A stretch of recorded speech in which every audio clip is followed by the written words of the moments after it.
कर्पूरगौरं करुणावतारं संसारसारं भुजगेन्द्रहारं सदा वसन्तं हृदयारविन्दे भवं भवानी सहितं नमामि। बोलो शंकर भगवान की जय। हम आपको शिव महापुराण की कथा सुना रहे हैं। तो आप शिव पुराण की कथा को बड़े ध्यानपूर्वक सुनेंगे और अपने जीवन से कष्टों को दूर करेंगे।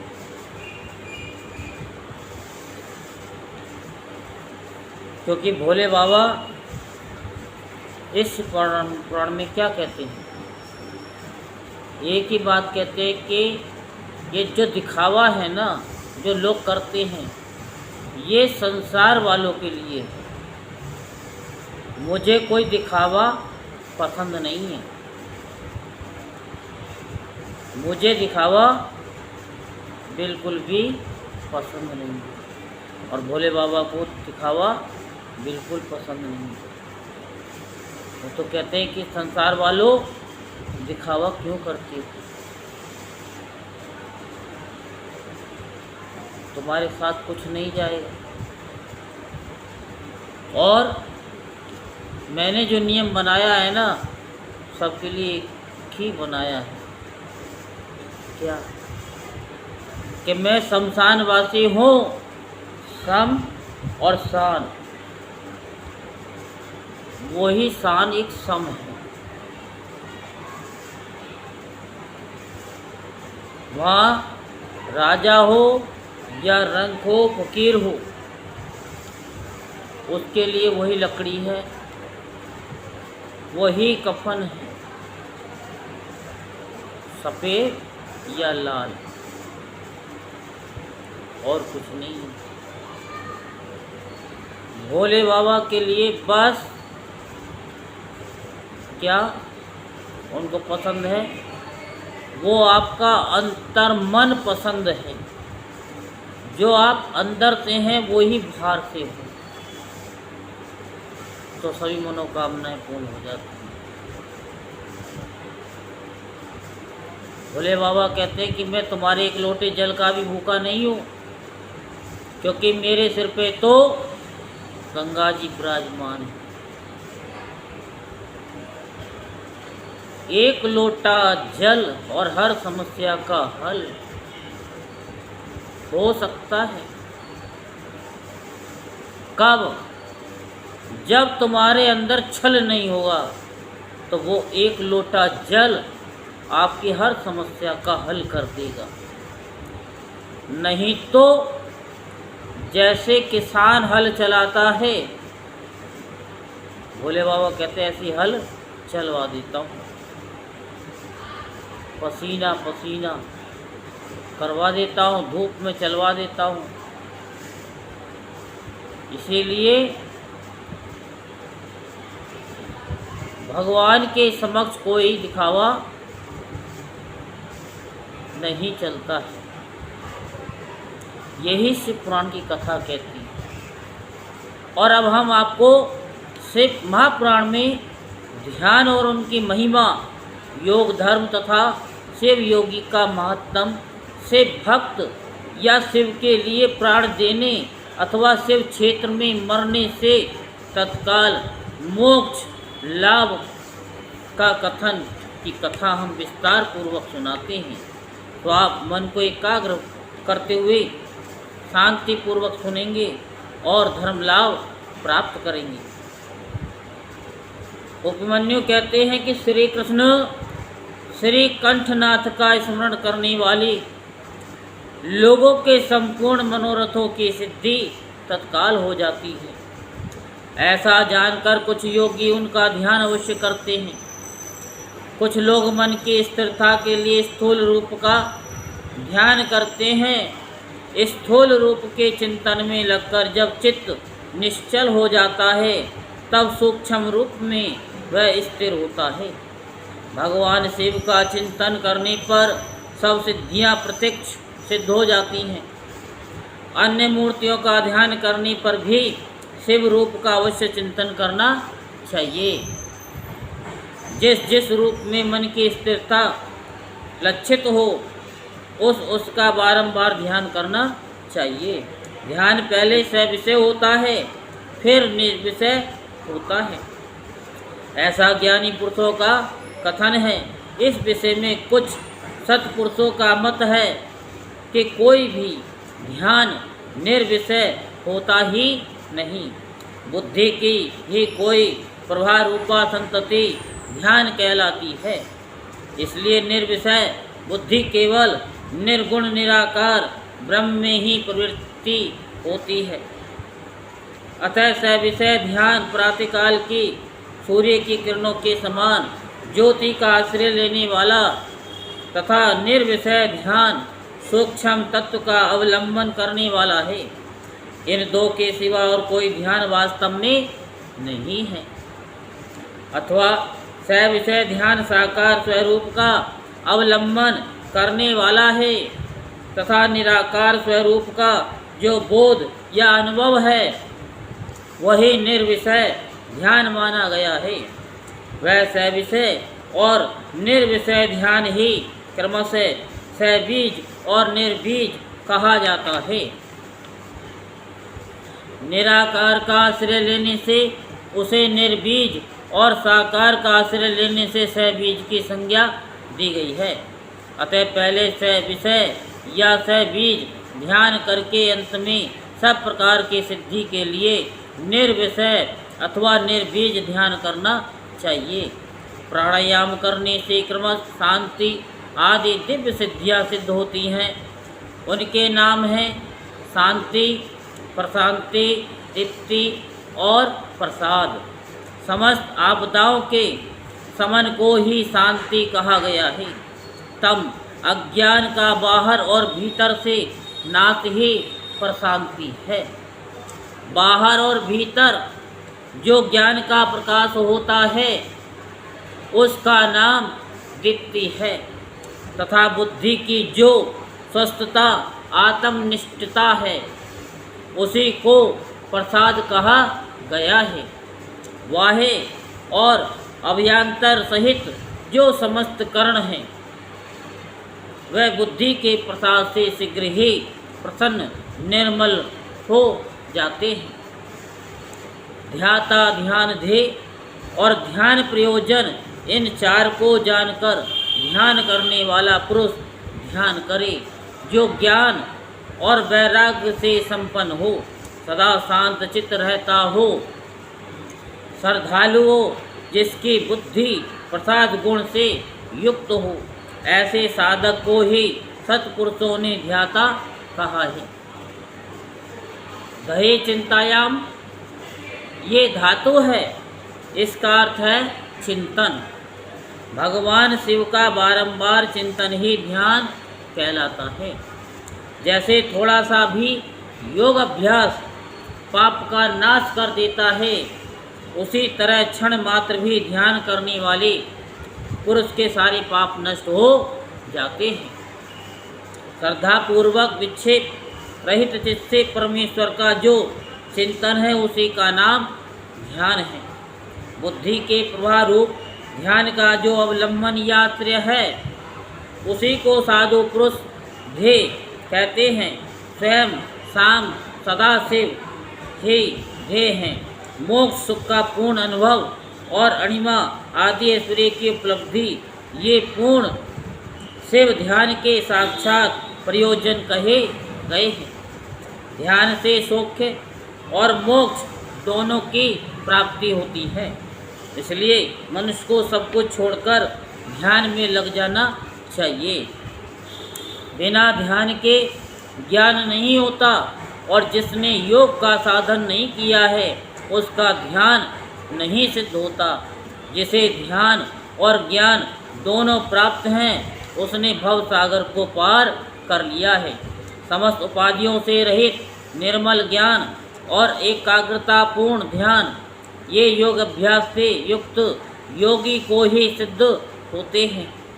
जिनके सारे पाप नष्ट हो गए हैं उन्हीं की बुद्धि ज्ञान और ध्यान में लगती है। जिनकी बुद्धि पाप से दूषित है उनके लिए ज्ञान और ध्यान की बात भी अत्यंत दुर्लभ है। जैसे प्रज्वलित हुई आग सूखी और गीली लकड़ियों को भी जला देती है, उसी प्रकार ध्यान अग्नि शुभ और अशुभ कर्मों को भी क्षण में दग्ध कर देती है। जैसे बहुत छोटा दीपक भी महान अंधकार का नाश कर देता है, इसी तरह थोड़ा सा योग अभ्यास भी महान पाप का विनाश कर डालता है। श्रद्धापूर्वक क्षण भर भी परमेश्वर का ध्यान करने वाले पुरुष को जो महान श्रेय प्राप्त होता है, उसका कहीं अंत नहीं है। ध्यान के समान कोई तीर्थ नहीं है और ध्यान के समान कोई तप भी नहीं है और ध्यान के समान कोई यज्ञ भी नहीं है। इसलिए ध्यान अवश्य करें। अपने आत्मा एवं परमात्मा का बोध प्राप्त करने के कारण योगी जन केवल जल से भरे हुए तीर्थों और पत्थर एवं मिट्टी की बनी हुई देव मूर्तियों का आश्रय नहीं लेते। वे आत्म तीर्थ में अवगाहन करते और आत्म देव के ही भजन में लगे रहते हैं। जैसे अयोगी पुरुषों को मिट्टी और काठ आदि की बनी हुई स्थूल मूर्तियों का प्रत्यक्ष होता है, उसी तरह योगियों को ईश्वर के सूक्ष्म स्वरूप का प्रत्यक्ष दर्शन होता है। जैसे राजा को अपने अंतःपुर में विचरने वाले स्वजन एवं परिजन प्रिय होते हैं और बाहर के लोग उतने प्रिय नहीं होते, उसी प्रकार भगवान शंकर को अंतःकरण में ध्यान लगाने वाले भक्त ही अधिक प्रिय हैं। बाह्य उपचारों का आश्रय लेने वाले कर्मकांडी नहीं। जैसे लोक में ये देखा गया है कि बाहरी लोग राजा के भवन में राजकीय प्रसोचित फल का उपभोग नहीं कर पाते, केवल अंतःपुर के लोग ही उस फल के भागी होते हैं। उसी प्रकार यहाँ बाह्य कर्मी पुरुष उस फल को नहीं पाते जो ध्यान योगियों को सुलभ होता है। ज्ञान योग की साधना के लिए उद्धत हुआ पुरुष यदि बीच में मर जाए तो भी वह योग के लिए उद्योग करने मात्र से रुद्रलोक में जाएगा। वहाँ दिव्य सुख का उपभोग करके फिर योगियों के कुल में जन्म लेगा और पुनः ज्ञान योग को पाकर संसार सागर को लांघ जाएगा। योग का जिज्ञासु पुरुष भी जिस गति को पाता है, उसे यज्ञ करता संपूर्ण महायज्ञों का अनुष्ठान करके भी नहीं पाता। करोड़ों वेद वेता द्विजों की पूजा करने से जो फल मिलता है, वह एक शिव योगी को भिक्षा देने मात्र से प्राप्त हो जाता है। यज्ञ, अग्निहोत्र, दान, तीर्थ सेवन और होम, इन सभी पुण्य कर्मों के अनुष्ठान से जो फल मिलता है, वह सारा फल शिव योगियों को अन्न देने मात्र से प्राप्त हो जाता है। जो मूढ़ मानव शिव योगियों की निंदा करते हैं, वे श्रोताओं सहित नरक में पड़ते हैं और प्रलय काल तक वहीं रहते हैं। श्रोता के होने पर ही कोई शिव योगियों की निंदा का वक्ता हो सकता है। इसलिए महापुरुषों के मत में उस निंदा को सुनने वाला भी महान पापी और दंडनीय है। जो लोग सदा भक्ति भाव से शिव योगियों की सेवा करते हैं, वे महान भोग पाते और अंत में शिव योग की भी उपलब्धि कर लेते हैं। इसलिए भोगार्थी मनुष्यों को चाहिए कि वे रहने को स्थान, खान पान, शैया तथा ओढ़ने बिछाने की सामग्री आदि देकर सदा शिव योगियों का सत्कार करें। योग धर्म सुदृढ़ अत्यंत प्रबल है, अतः पाप रूपी मुद्गरों से उसका भेदन नहीं हो सकता।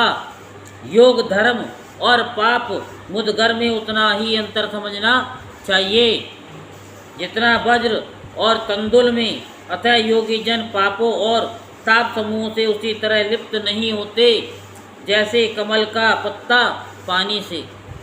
शिव योग पारायण मुनि जिस देश में नित्य निवास करता है वे देश भी पवित्र हो जाता है। फिर उसकी पवित्रता के विषय में तो कहना ही क्या। अतः चतुर एवं विद्वान पुरुष सब कृत्यों को छोड़कर संपूर्ण दुखों से छुटकारा पाने के लिए शिव योग का अभ्यास करे। जिसका योग फल सिद्ध हो गया है वह योगी यथेष्ट भोगों को भोगकर समस्त लोगों की हित कामना से संसार में विचरे अथवा अपने स्थान पर ही रहे या विषय सुख को अत्यंत तुच्छ समझ कर के छोड़ दे और वैराग्य योग से स्वेच्छा पूर्वक कर्मों का परित्याग कर दे। जो मनुष्य बहुत से अरिष्ट देखकर अपनी मृत्यु को निकट जान ले उसे योग अनुष्ठान में संलग्न हो शिव क्षेत्र का आश्रय लेना चाहिए। वह मनुष्य यदि धीर चित्त होकर वहीं निवास करता रहे तो रोग आदि के बिना भी स्वयं ही प्राणों का परित्याग कर सकता है। अनशन करके शिवाग्नि में शरीर की आहुति देकर अथवा शिव तीर्थों में अवगाहन करते हुए अपने शरीर को उन्हीं के जल में डालकर शिव शास्त्रोक्त विधि से जो अपने प्राणों का त्याग करता है वह तत्काल मुक्त हो जाता है। इसमें अन्यथा विचार करने की आवश्यकता नहीं है। अन्यथा अथवा जो रोग आदि से विवश होकर शिव क्षेत्र की शरण लेता है उसकी भी यदि महामृत्यु हो जाए तो वह इसी प्रकार मुक्त हो जाता है, इसमें संशय नहीं है। इसलिए लोग अनशन आदि से शिव क्षेत्र में श्रेष्ठ मरण की कामना करते हैं, क्योंकि शास्त्र पर विश्वास करके धीर हुए मन से उनके द्वारा इस तरह की मृत्यु स्वीकार की जाती है। शिव की निंदा करने वाले को आक्रांत करके अथवा स्वयं निंदा से व्यथित होकर जो कठिनाई से त्याग किए जाने योग्य अपने प्राणों का त्याग कर देता है वह पुनः जन्म नहीं लेता। शिव निंदा करने वाले को आक्रांत करने में असमर्थ जो व्यक्ति स्वयं मर जाता है वह अपनी 21 पीढ़ियों के साथ स्वयं मुक्त हो जाता है। जो शिव के लिए अथवा शिव भक्तों के लिए प्राण त्याग करता है उसके समान दूसरा कोई मनुष्य मुक्ति मार्ग पर स्थित नहीं है।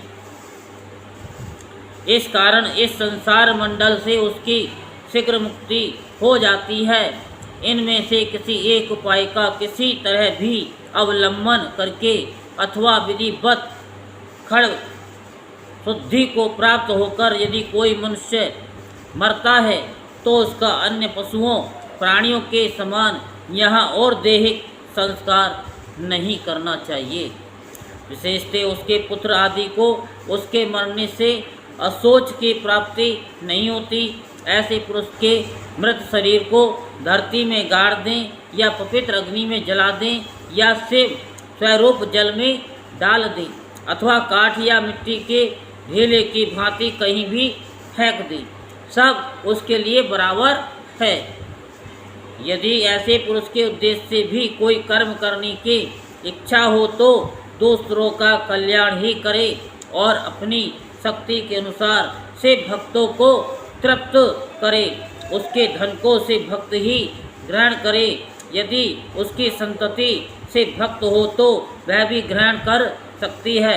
यदि ऐसा संभव न हो तो उसका धन भगवान शिव को समर्पित कर दे, परंतु उसकी पशु संतति शिव भक्तिहीन संतान उस धन को ग्रहण न करे। बोल शंकर भगवान की जय। हर हर महादेव, हर हर महादेव, हर हर महादेव।